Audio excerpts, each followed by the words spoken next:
thank you, Plamen, for the invitation, and thank you all for assisting here today. As Plamen said, I'm going to present the main ideas in my recent book, The Rhythm of Modernization, which was published in 2019 by Brill. And this year, a paperback edition was released. About the research question that made me work with this topic. When I was reading the literature on values, I realized that value theories tend to assume value stability and exogeneity to some extent. This is like a derivative from the theoretical way of understanding values, in which values are supposed to be like fundamental features, and as fundamental features should not change that much over time. People is not supposed to change their values very much over time if they are so fundamental. And also, if they are that fundamental, they should be explanatory of other less fundamental elements, such as attitudes or behavior. But at the end, this theoretical claim is, in fact, it's an empirical question. Are values really stable throughout life? This is the main question I'm trying to answer with my research. And we could also formulate the question whether values are always exogenous, or sometimes they can be endogenous as well. What I want to do in my research is to test the assumption of stability in values and abstract attitudes, and assess people's capacity to learn and change these supposedly stable dispositions beyond the formative years. The dominant paradigm in political socialization studies seems to be the impressionable years model, that states that people, the values and attitudes, the fundamental values and attitudes of the people are crystallized in a particular moment of the lifetime, which is the late adolescence and early adulthood, this period of time. No? And from then on, the values and attitudes tend to be stable, following the aging stability hypothesis. This way of understanding the dynamics of values, you can see prominent examples of it in political science, such as the political culture approach or the theory of modernization by Engelhardt. What I do is use Engelhardt's individual modernity theory as a case study to see to what extent values are stable. Engelhardt studied societal modernization processes and how they change the values of the population in a predictable way. But he explicitly said many times that this cultural change was supposed to be delayed, gradual, and progressive, not immediate. It was supposed to be operated through generational replacement, as values are supposed to follow the impressionable years and be stable across an individual's lifetime. But could values and attitudes change in real time as well? It could be that the same contextual factors that created intergenerational differences in the first place can eventually also produce intergenerational changes. And then, if this is true, the value change driven by modernization could be happening faster than predicted in the theories. What I do in my research is first I focus on the most iconic indicator of Engelhardt, which is post-materialist values, studying them from the 70s to 2008 using the Eurobarometer surveys. And what I found there is that within generational changes, happen to contribute much more to the aggregate change in post-materialist values than cohort replacement. I have this evidence, but is it possible to generalize from just a single indicator of modernization? It could be that this indicator had some problems, and if you want to increase your validity, you should study more indicators of modernization. So I analyze additional indicators of modernization using the pooled data set of the World Value Surveys and the European Value Studies, and study the modernity syndrome, which is divided in these two factorial dimensions, the traditional rational secular and the survival self-expression. And then I focus on studying religious values and practices in the traditional rational secular dimension, in particular church attendance, importance of religion in life, the importance of God, and moral values in the survival self-expression dimension, choosing attitudes to homosexuality. Do they follow, these items follow the same logic as post-materialist values? This is what I try to analyze. Well, first of all, before going to the analysis and results, while reviewing the literature on political socialization, what you can find most of the times is how this literature underlines the effect of early life experiences in how attitudes and values are shaped, and the stability throughout the lifespan. Adult socialization is mentioned many times, but there is not much research on adult socialization. And it seems to me, perhaps I'm wrong, but it's my impression that there is a certain kind of bias in these political socialization studies, by which they are usually, like, the cases selected for analysis tend to be stable political systems, mainly the US, and some kind of attitudes linked to quite stable political objects that without a clear theory of change. And I argue that you need like a theory of change before you study change. If you approach the study of some items that do not necessarily change over time because there is no reason for them to change, then you are not going to find change. And you can conclude from that then attitudes or values are generally stable, but there is a reason for things to change. And this is why I look for in Engelhardt's theory, that it is explicitly a theory of change. So the items that he studies are involved in a process of change. Well, in general, the models in political socialization, the most important model of value attitude dynamics is the impressionable year model that I just explained, and the aging stability hypothesis. But there is also a current which talks about the possibility of adults to learn all over their lifetime. When looking for attitudes that change and political cultures that are involved in processes of change, I happened to find an article by Mischler and Rose, 2007, in where they studied there transitions to democracy in post-communist societies, and they defined like three stylized models of political learning, and tried to test them in these societies. And I think they synthesized more or less some of the approaches in the field. You have the cultural model on the one hand, which is the dominant in political socialization and comes from the political culture approach. Imagine that you have an exogenous covariate, an exogenous factor, which is influencing values at the individual level.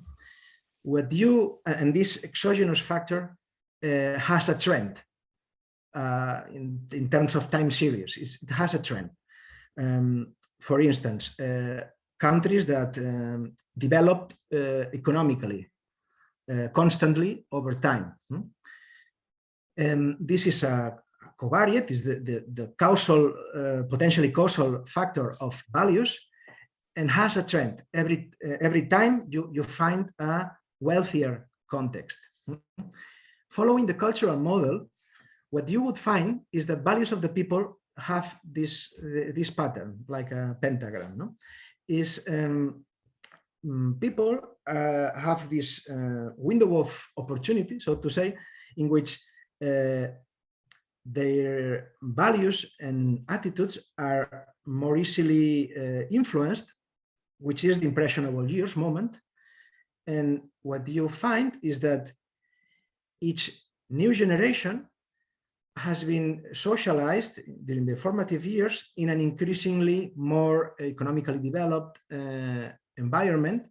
So you would find this progressive pattern of generations, and generations would be stable over time in their values because of the aging stability hypothesis. No?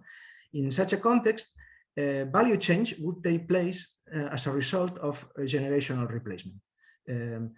Older generations would die and would be progressively substituted by younger generations which are with different values. No? On the other hand, you have the institutional model, political learning, which is based on the rational choice approach and argues that these psychological features don't matter, and what you have is individuals that are constantly actualizing their beliefs and positions in accordance to the context, to adapt to the context. No? And if the contextual factor that is changing is socioeconomic development and the country is growing, you will find a trend in values which reflects this change at the contextual level. And like synthesis of these two approaches, Misler and Rose developed the lifetime learning model, which include the features of both models, saying that the impressionable years are indeed important and shape generations and produce generational differences, but after that moment, people don't stop being influenced by the context, but they continue to adapt or to actualize their beliefs in relation to the context. So all these elements help me at drawing my hypothesis. My first hypothesis relates to the effect of external or contextual factors, which is most important hypothesis in my research. Is societal variables, factors related to the modernization process are able to change values and attitudes at the individual level. And according to the impressionable years model, the cultural model of learning, this process is supposed to happen during the impressionable years. But what happens in the rest of the adult lifespan? I argue that people continue to become influenced by the context during the rest of their life. A second hypothesis refers to the effect of internal or developmental forces, internal in the sense, internal to the individual. No? For instance, aging. Aging is a biological process that has social, psychological, economic consequences. And these consequences that happen at the individual level can eventually also affect values and attitudes. And my third hypothesis refers to the pattern of change that is going to be able to be observed if we explore the modernization values, which is going to be the lifetime learning model. to test my hypothesis, to analyze my hypothesis, what I do is I employ multi-country repeated cross-sectional surveys because they cover a long time period of observations, which is crucial for my purposes of analysis, because this kind of societal processes of change are supposed to happen over long time periods. And I use the Eurobarometer trend file that goes from the 70s to 2008. The data structure is of many time points and fewer countries. And I also use the pool data set of the World Value Surveys and European Value Studies from 81 to 2013, which contains fewer time points, but many countries. I centered my attention, I focused on the developed world, countries consistently wealthy and growing over time, of which you have more data and the possibility to observe inter as well as intra-cohort change, because there are countries that are being modernizing. So it's possible to observe this kind of change. If you study very poor and stagnant countries, you're not going to find generational differences or within generation change. And with these issues in mind, I have to deal with one methodological element, which is the age period cohort identification problem, which many pages of scientific literature have been written about it. And in my opinion, it's an issue that it's not completely solved and probably is not going to be solved because there is a fundamental impossibility, but we can approach the identification of some of the elements in certain circumstances. And I'm going to apply cross-classified random effect models that are one of the models, multi-level models thought for solving this kind of problem, as well as random effects between models, a type of multi-level analysis, and a counterfactual approach that Inglehart together with Abramson developed. I'm going to use the logic of time series analysis because my hypotheses are dynamic. And one of the things I'm going to look for is that to see if values change as a result of changes in contextual characteristics, especially countries' economic growth or development. The type of data structure that I'm going to have with this multi-country, multiple observations of cross-sections, in fact, has three levels. It's a three-level structure where you have individuals at the first level, and at the second level, you have country years.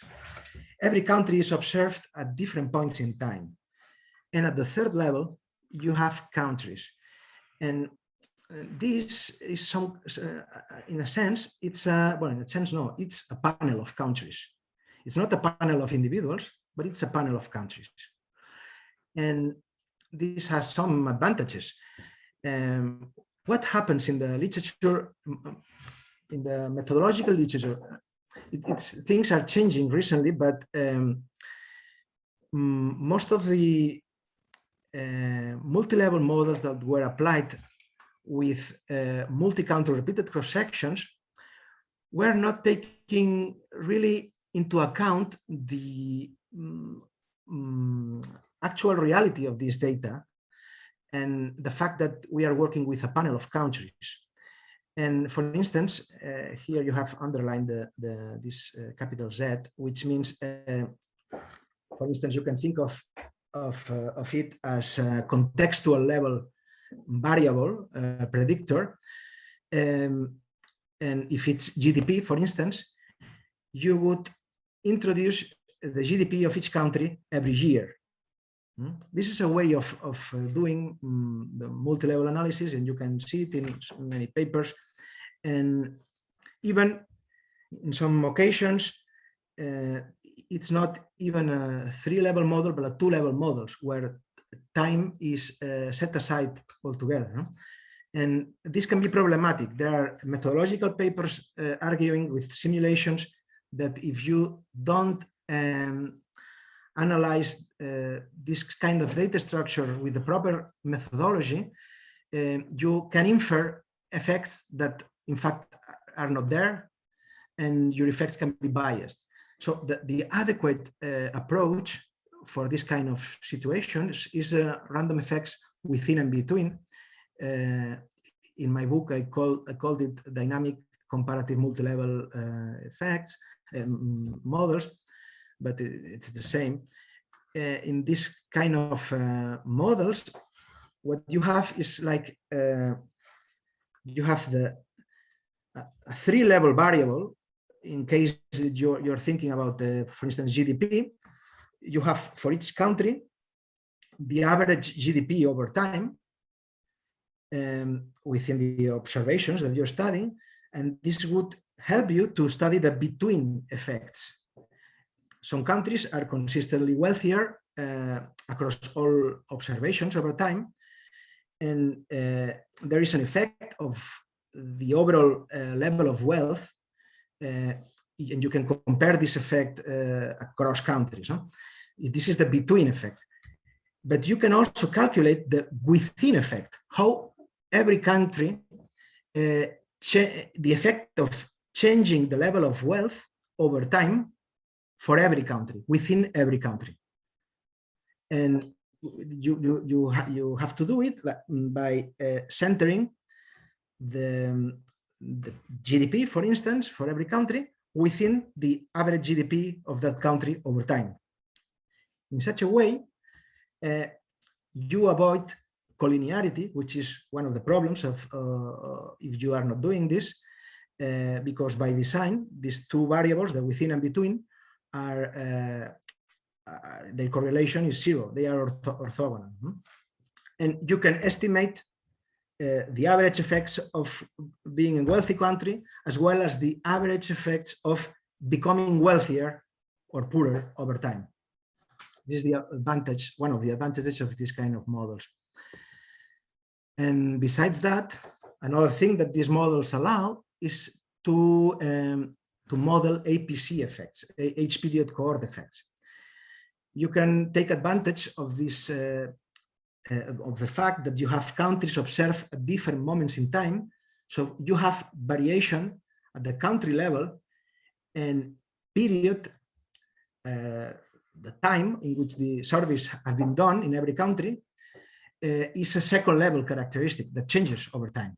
So you can, in a single model, you can include period as a context level predictor at the second level, and at the first level, you can include generation, for instance, in categorical, as well as age.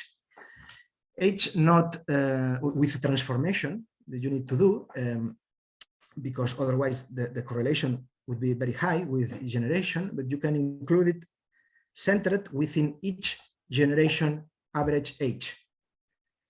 It's a way that Mishler and Rose used in their analysis, and it's really a way of overcoming this problem of collinearity. And this generation and age would be individual level characteristics. Huh? So as I said, in these models, you can use time invariant and time varying contextual covariates. And for the purpose of my research, it's very important, especially the within effects, to see if value change correlates with change in the contextual covariates, because this means that the values of the people can change as a result of change in real time as a result of contextual changes. So let's start with the results. First, the post-materialist values. Well, you all know the post-materialist value theory, and the thing is that Engelhardt made strong claims about the fact that value change took place due to generational replacement, following the socialization hypothesis. in the 80s, together with Abramson, they developed a counterfactual method to identify the effects of generational replacement, comparing the actual series, aggregate series of post-materialism with an artificial series in which they removed the new generations from entering over time, and they assumed that the generations in the first observation were kept stable in the same number over time. So in a way, they designed this counterfactual time series in which they artificially removed generational replacement. What I do is I follow their method, and but extending the period of observations. They originally studied Eurobarimeter data, aggregating the information from 6 countries, 6 European countries, and studying the 4-item battery. And this is what they found when they were studying it in the 80s. And here you can see the dotted line is this series, time series without generational replacement. And you can compare it with the actual series that has generational replacement. And while the series without replacement doesn't have a trend, it's like stationary, the series with replacement has a trend. During this period of time, if there was an increase in post-materialist values, the increase was produced by overall generational replacement. This is true. But what happens if we expand the period of observations to study a longer time period? What we see is that looking, for instance, at the simple time series where you have a deterministic trend, you can see that both series have a trend, a clear trend, and the series with replacement has a stronger trend, which is normal because it also contains generational replacement, but the series in which generational replacement has been removed also have a clear trend. If we use this data and make the projections, we found that within generation change happens to be the main source of aggregate change in post-materialist values during this period of time. Depending on the type of calculation you do, it's between 65 or 75%. 75% of the change in post-materialism in these countries during this period is due to within cohort change. Besides that, you can see a very similar evolution of both series. If the cultural model should be valid, already existing generations wouldn't change that much over time and wouldn't change in the same way as younger generations. In fact, both time series are explained by the same exogenous factors. And this seems to be a confirmation of the lifetime learning model, but as I mentioned before, it's only one indicator. So I moved to alternative indicators of modernization and study secularization and religious change. And well, the secularization theory of Norris and Engelhardt is based on existential security. And again, you find this socialization hypothesis, and they explicitly disregard or don't take especially into account the potentially age effects and period effects. Period effects are seen by them, but not only by them, more generally, but many researchers are seen as random shocks, random fluctuations in the general pattern. But period effects can be random shocks, but they can also have a trend. This is, I think, an important idea. I explored the same data, but applying different statistical techniques. And first, I analyzed church attendance. And what you can see is that across Western Europe, there has been a huge decline in church attendance. Applying the counterfactual method that I already explained, what you see is equivalent levels of within generation change, generations ceasing to go to church over time. And this is, I just put these figures as an example, France, Belgium, but happens in almost all countries. And what you see is that people stopped going to church. And in the 70s, at least they said they were going to church. If you make the calculations, in between 50 and 80% of the change, aggregate change, seems to be related to change within generations changing their behavior over time. For that particular case, I have the advantage of studying the Belgian case that has many observations over time, and I'm able to apply a cross-classified random effects model, this methodology to identify age period cohort effects. And here you have the results. I did it as a robustness check with different cohort groupings. This J equals 16 means 16 generations, J equals 9 generations, J equals 6 generations. And as a way of robustness, of testing the robustness of the findings. And what I found clearly is that there are clear cohort effects, as predicted by Engelhardt, that towards gradual secularization, but also period effects, very strong, towards an accelerated secularization. You can see it here. No?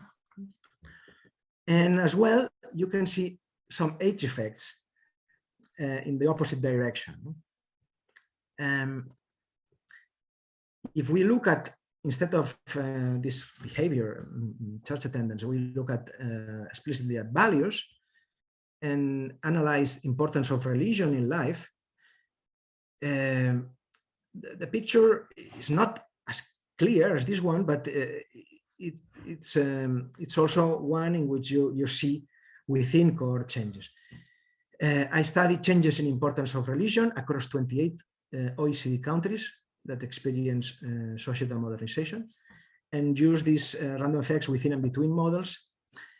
And as time invariant and time varying covariates, I include the HDI, GDP, Gini coefficient, religious pluralism, post-materialism, and period, time periods by itself.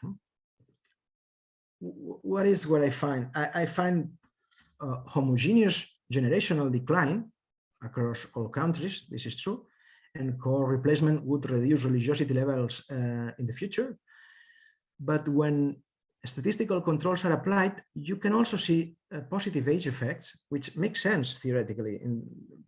I mean, your life circumstances change, and when you grow old, you think more about death and the finitude of life, and it can be one of the motivations where you, in accordance with the existential security thesis, that makes you think more about religion and God and these things.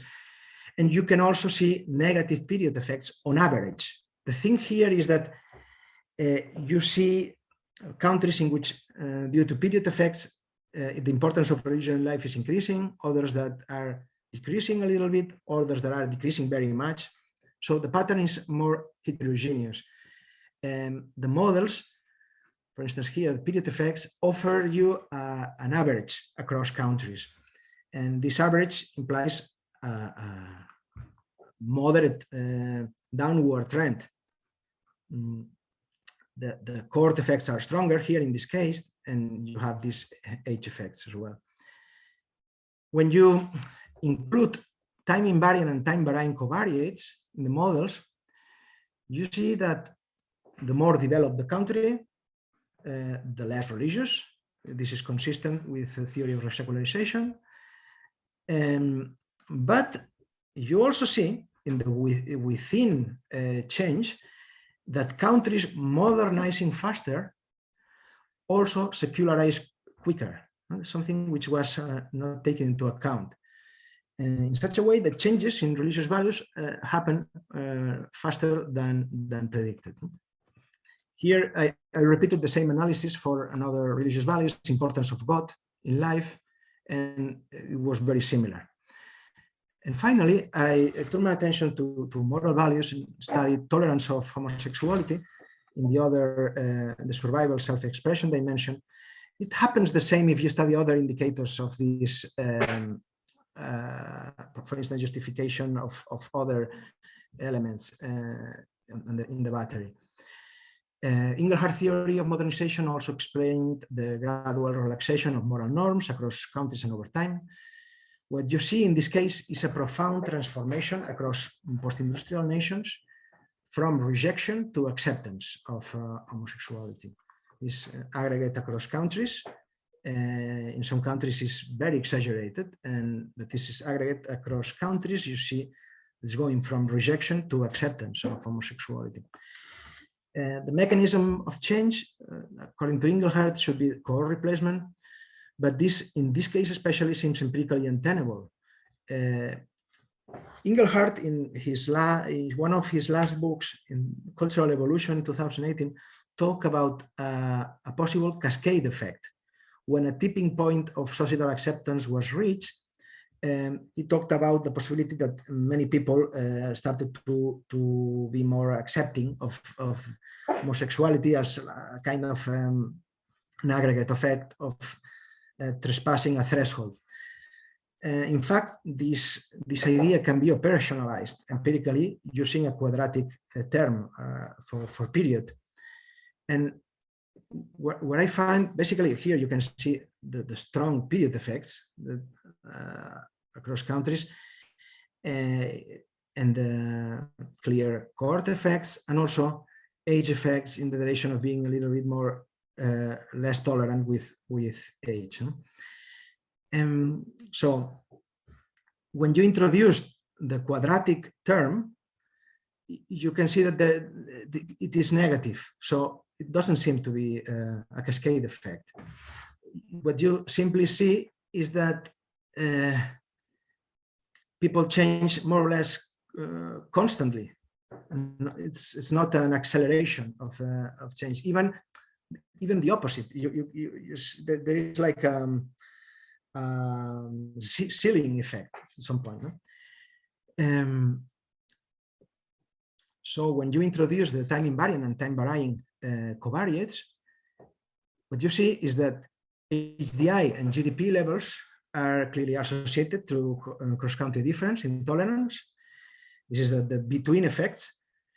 And I remember one article by Anderson and Fedner, an American published in the American Journal of Political Science in 2008, which was about the effect of income inequality on attitudes towards homosexuality and the importance of income inequality at the context level.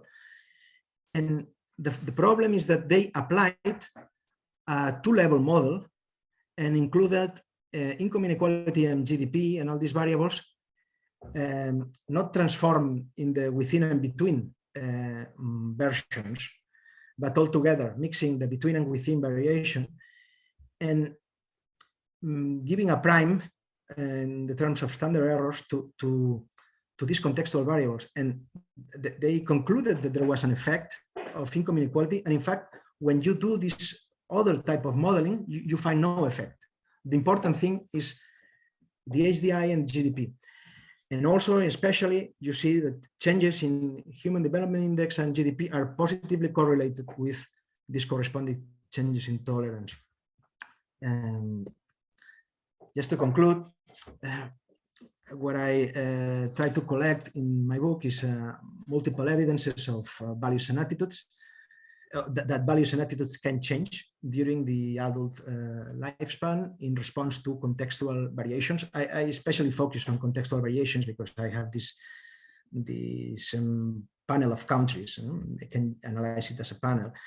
It's more complicated to say things about the age, for instance, at the individual level, because in terms of causality, the directions are mixed. Values linked to modernization have experienced deep within core changes, which are even larger than between core differences. And all in all, what happens is that Engelhardt's cultural modernization has happened faster than he predicted. And for me, it's very important that period effects are not just as they are usually framed in the literature as random shocks, but they can have the same pattern as generational differences, because both can be caused by the same external forces. We can view generation and period effects as interconnected entities, because generation effects are period effects experienced in a particular moment of individual life course, which is the impressionable years. But they are period effects at that moment in time. And perhaps they are stronger at that moment, but they continue to make some influence in the individual over time. And values linked to modernization can be influenced by external factors to the individual, forces that happen at the context level, as well as forces that happen at the individual level, for instance, aging. In my opinion, this implies that some of the claims made by Engelhardt about the effect of core replacement should be revised to adjust to these findings. And also, in general, the political socialization literature should enlarge the scope to include more items, more situations and contexts that can affect values and attitudes to change. I have some further questions that when I ended this research, that one of them is, are some values more prone to change than others? For instance, I found that Engelhardt's values changed very much within the life course due to contextual effects, but Schwartz's values didn't change that much due to contextual changes. They seem more influenced by internal aging processes than from contextual. Probably they can also change due to contextual changes, but they empirically seem more linked to developmental forces. And another issue is, what about the exogeneity assumption? This idea that values are the main source, explanatory source of attitudes and behavior. When you find such malleability of values, couldn't it be that when your experiences, your behavior, the objects of your attitudes are changing in the external world, they can make your values change? So values are also endogenous in some occasions, no? And another, perhaps more methodological aspect is, does the way of measuring values matter per se? Is there a better way of measuring values than another? And it could be that some of the changes in values can be attributed to measurement, to the way of measuring them. And perhaps these things can be reflected more in the future. Thank you very much for your attention. Really happy to see what you think about it.